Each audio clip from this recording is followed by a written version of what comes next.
In today's world, most of the population has seen weather patterns forming from space, and this is nothing new. This is the North American monsoon forming in the southwest corner of the United States. Here, a low is formed above Nevada, and it sucks water in from the Central Valley of California. Over the past 60 years or so, we've basically doubled the amount of water vapor we produce in the Central Valley through irrigation from about 13 million acre feet per year to 26 million acre feet per year.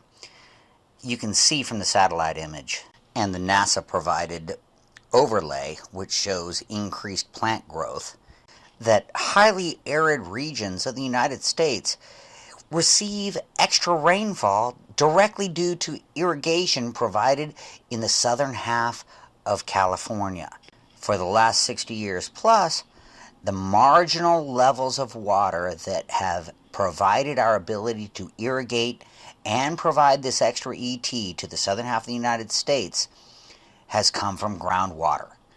And two bills right now, SB 1168 and AB 1739, groundwater management bills, will force local jurisdictions in the southern half of the Central Valley to restrict pumping from a very highly densely packed set of private wells used for agriculture without providing a means to recharge the groundwater system. In and around the delta itself, the number of wells are far less densely packed. Here, farmers use their riparian rights to use surface waters in lieu of pumping water. The problem is they deplete the channels by about 1.68 million acre feet per year. Under the proposed water bond of about $7 billion, there are several plans looking to compete for this money. One is the Temperance Flat Dam at about $2 billion and 1.2 million acre feet of storage.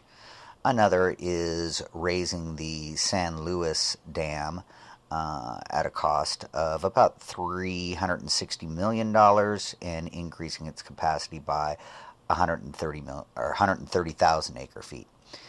Closely adjoining to that are two basins that we could also build similar dams to increase our capacity. Each of these dams would use pump generating systems just like the San Luis Reservoir and would have about 750,000 acre feet. Now, if we wanted to do something like the San Joaquin River Restoration Program, what we'd need to do would be build a lake in the old Tulare Lake Depression. We would add a canal to the California Aqueduct and a second canal which would connect to the Kings River and to the San Joaquin River. Along the easterly flank, we would make canal extensions that would allow us to get water to multiple rapid recharge systems. Pumping enough wintertime water from the delta up to this lake and releasing some back into the San Joaquin would allow for the mitigation of selenium and salt issues as well. All right, let's stop for a minute. Let's think. On average, the Bay Delta sends about 19.9 million acre feet per year out to sea. Delta depletion for irrigation within the delta adds another 1.6 to that. The groundwater management bills provide for enforcement of how much folks can pump out of the water basins and provide no real means of increasing the water available to farmers. If we passed the water bond and raised the San Luis Reservoir and provided the Temperance Flats Dam, the combined yield would be less than 200,000 acre feet per year.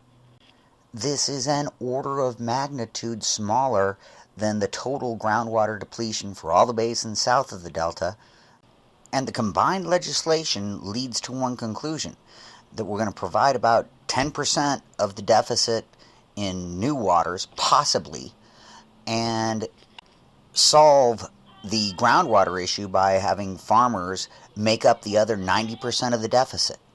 And this will cause economic and food issues as well as environmental issues. The solution really actually is pretty easy, and it can be done in an environmentally sound way, and we really just need to look past much of the political propaganda that's been put out and look at real engineering solutions that are cheap and easy. This graph shows the 1995 season. It's a pretty wet season, but note when eastern inputs, non-Sacramento River inputs, are high, 45,000 plus sometimes, pumping goes to practically zero. This has to do with the spawning of the delta smelt, and we can find ways around that. Now, here is a graph that shows where we could be pumping without exporting much from the Sacramento River into the delta, using the eastern inputs as our primary source and maybe 7,000 cubic feet a second of additional waters from the Sacramento River. This amount of water would meet our needs, but we have to do it in a way that we don't harm the smelt. Now, I have no way of knowing exactly how deep these inlets are, but the two inlets that provide the water for our canals going south have a total combined length of 850 feet. That's way too small. We can add multiple inlets at a relatively cheap cost close to the basin, making it so we're not sucking so much water through a small surface area. But the real trick is diversifying where we pull water from. And I'm going to show you how to build an inlet like this very inexpensively here in a minute.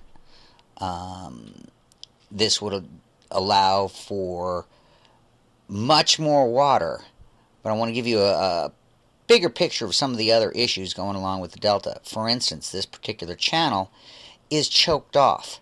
Removing impediments to flow, that like are shown here, just simply makes it easier to manage flows within the delta. I mean, this is just silly. This is like damming a river. It's just as bad. There's no reason for that particular area to have a zero flow through it.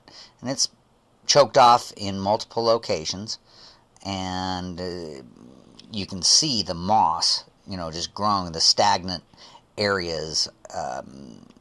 There's no need for that. It is unnatural, and this used to be part of the flow of, believe it or not, the Sacramento River. It would flood down that direction.